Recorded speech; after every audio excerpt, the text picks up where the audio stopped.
안녕하세요. 이학권의 시사 칼럼입니다. 소박한 그리스도인의 눈으로 바라보는 우리의 삶과 우리의 역사와 또 우리의 나아갈 길들을 나누는 그러한 시간입니다. 지금은 우리 이민교회, 한국말을 하는 한국 사람끼리 모이는 이민교회는 제한적이고 일시적이죠. 그런데 그 이민교회는 쓰러지게 되어 있는데, 우리는 도대체 쓰러지기 전에 열매를 맺어야 되는데 어떤 열매를 맺어야 되는가 하는 것을 나누고 있습니다. 지난 시간에 우리는 성경에서 그 예를 예루살렘 교회에서 보았습니다. 예루살렘 교회는 AD 한 30년에 시작되어서 AD 70년 그 예루살렘이 로마에 멸망할 때 없어진 교회입니다. 그러나 그냥 없어지지 않았습니다. 그 교회가 가졌던 예수 그리스도에 대한 증거, 요한의 세례로부터 죽으시고 부활하시기까지의 그 증거를 열매로 맺었기 때문에 그 열매가 로마 온 세계에 다시 심어져서 다시 자라고 피어나는 이런 역사를 이루었습니다. 그러면 우리 이민교회도 그냥 쓰러져서는 물론 안 되죠. 자, 쓰러지기 전에 이민교회가 맺어야 될 열매가 무엇인가? 그리고 그 열매를 온 세계가 나누어서 먹고 온 세계에 피어내야 될 생명의 꽃이 무엇인가 하는 것을 오늘 이 시간에 나누도록 하겠습니다.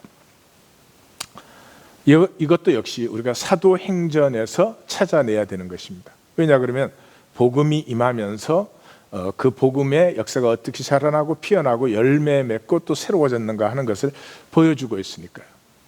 사도행전이 보여주는 것은 아주 간단합니다. 예수 그리스도의 그 십자가와 부활이 증거되는 곳에는 성령이 임하고, 성령이 임하시면 한 성령께서 모든 사람의 심령 속에 교통하시기 때문에 그 온 사람들이 한 마음이 되었고 한 몸이 되었다 하는 것입니다. 다시 말해서 그래서 교회를 그리스도의 몸이다 그렇게 하는 거죠. 몸에는 모든 것이 서로 통용되죠. 그래서 예루살렘 교회를 통해서 성경이 우리에게 보여주고 있는 것은 예수 그리스도의 십자가와 부활이 증거되었을 때, 십자가와 부활이 증거되었다는 것은 사망 권세가 깨어졌다는 것이죠. 온 세계 역사는 사망 권세 아래에 있었습니다. 그런데 그 사망 권세에서 자유하게 될 때 우리는 불안과 두려움에서 근본적으로 자유해지는 것입니다. 그래서 그 불안과 두려움에서 근본적으로 자유해졌을 때 우리는 가슴이 열리기 시작하고, 열려진 가슴에는 성령님께서 운행 역사하시면서 우리를 한 마음 한 몸으로 만들어서, 그래서 사도행전 2장에 성령의 충만을 받았더니 그 열매는 어떻게 되었습니까? 다 함께 통용하고 필요를 따라 나누고 떡을 떼며 같이 음식을 먹었다, 그렇게 되어 있습니다. 다시 말해서 열매가 코이노니아였습니다. 핍박이 왔는데도 4장에 다시 보니까 역시 그 4장 한가운데를 보시면 사도들이 큰 권능으로 부활을 증거하니, 십자가와 부활이 증거되니, 다시 말해서 죽음의 권세가 깨어졌음을 증거받은 백성들은 그 자유함이 임해서 서로 모든 것을 통용하고, 또 그래서 그 중에 가난한 사람이 없으니 필요를 따라 다 나누었다, 이렇게 되어 있습니다. 그러니까 간단히 정리하면 이렇죠. 십자가와 부활이 증거된 곳에는 반드시 성령이 임하고, 성령이 임한다는 것은 죽음의 권세 아래 있었던 우리가 자유케 되고 이제는 생명 권세로 사는 역사가 피어나는 것이고, 성령께서 임하면 한 영이신 하나님의 영이 우리에게 같이 교통되기 때문에 우리가 한 마음이 되고 한 몸이 되어서 그 결과는 코이노니아가 이루어진다 하는 것입니다. 더 줄이면 예수 그리스도의 복음이 전가되면 반드시 코이노니아가 이루어진다고 하는 것입니다. 그 코이노니아가 열매가 되는 것이죠. 그래서 그 다음 본문이 무엇입니까?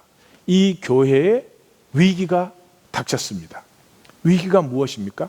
코이노니아의 위기였습니다. 아나니아와 삽비라가 거짓말을 했습니다. 자, 통한다고 말을 할 때 통하는 것은 진실이어야 통합니다. 그죠?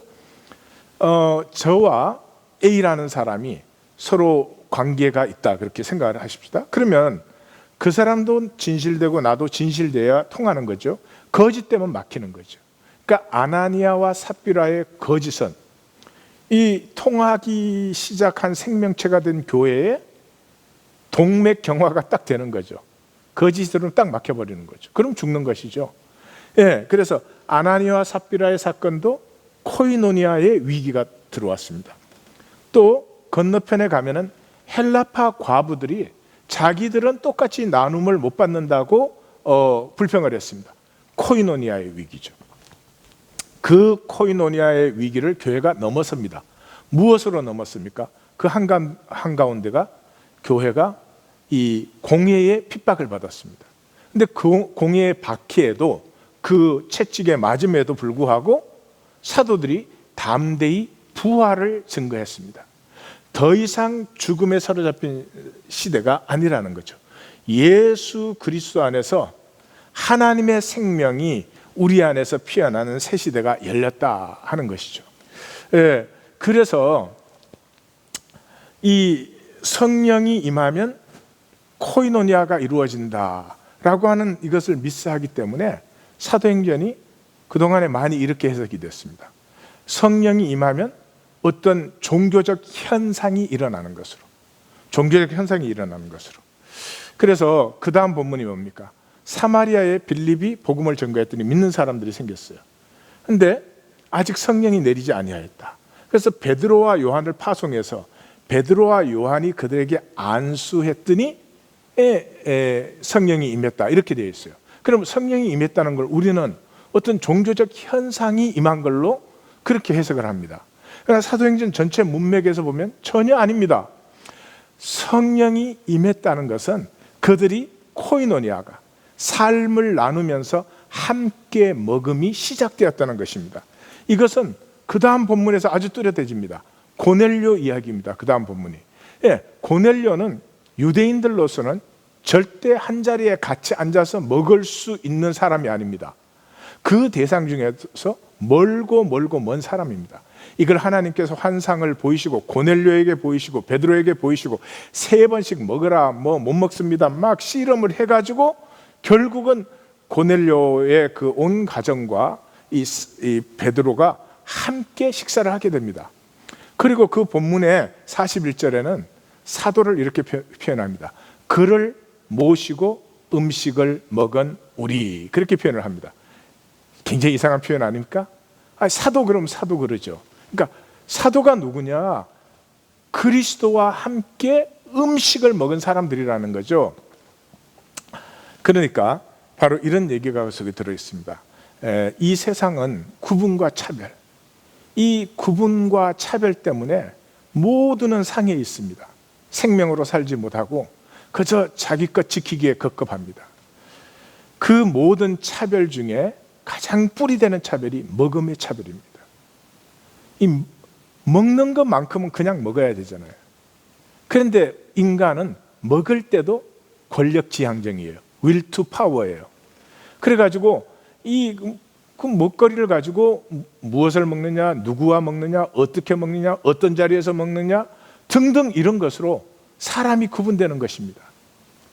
먹는 게 구분이 되면 그 다음에 모든 것이 구분이 되는 것입니다. 학교를 여기 나왔다 저기 나왔다, 고향이 여기다 저기다, 가난하다 부자다, 뭐 잘생겼다 못생겼다, 별거를 다 가지고 구분을 하고 차별을 하게 되는 것입니다. 그러므로 온 세상이 새로워지는 역사 속에는 이 먹음의 차별이 없어져야 되는 것입니다. 우리는 먹음까지도 정치화 시켰거든요. 사회적인 용어를 표현한다면 권력 체계화시켜서 먹는 걸 가지고. 그래서 교회도 보면은 먹음의 차별이 있을 수 있어요. 뭐 이렇게 뭐 교육자들 먹는 자리와 또 일반 성도들 먹는 자리와 또 직분자들 먹는 자리 뭐 다를 수도 있죠. 이게 별로 좋은 예가 아니네요. 근데 그렇다 있는 거죠. 그래서 먹음의 이 정치화가 쓰러지지 않는 한 그리스도 안에서 하나 되는, 남자도 여자도 이방인도 유대인도 지혜자도 야만인도 자유자도 종도 하나가 되는 복음의 역사는 절대 불가능한 것입니다. 교리로 이론으로 얼마든지 말할 수 있지만 실제로는 불가능한 것입니다.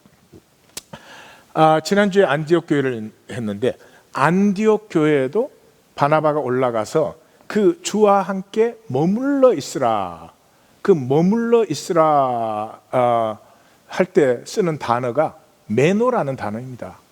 메노라는 것은 함께 살아가는 사람들에게 쓰는 단어입니다. 그러므로 코이노니아를 얘기하고 있는 거죠. 이 예루살렘 교회가 지고 안디옥 교회의 새 시대가 열리는데 안디옥 교회 설교를 하는데 안디옥 교회가 헬라인들에게도 복음을 전하면서 생겼다 그러면서 어떻게 합니까? 예루살렘 교회와 코이노니아를 준비하고 예루살렘 교회와 코이노니아를 마감하는 것으로 안디옥 교회 소개를 합니다. 다시 말해서 뭡니까? 예루살렘 안에서만 통용되던 코이노니아가 이제 전 세계화되었습니다. 안디옥 교회와 예루살렘 교회가 코이노니아가 없다면 그러면 교회가 아닌 거죠. 왜? 교회는 어디에 있든지 머리 대신 주님으로 한 몸이 돼야 되니까요.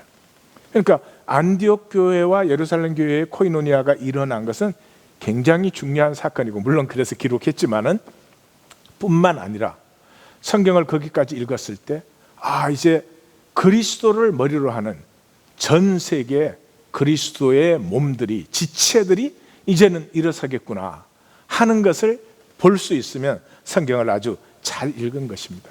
그 다음 본문이 뭡니까? 15장 예루살렘 공회입니다. 예루살렘 공회에 모여서 의논을 했잖아요. 의논을 했는데 결과를 보십시오. 아무것도 없습니다. 뭐를 하라고 하는 게 있어야 되잖아요.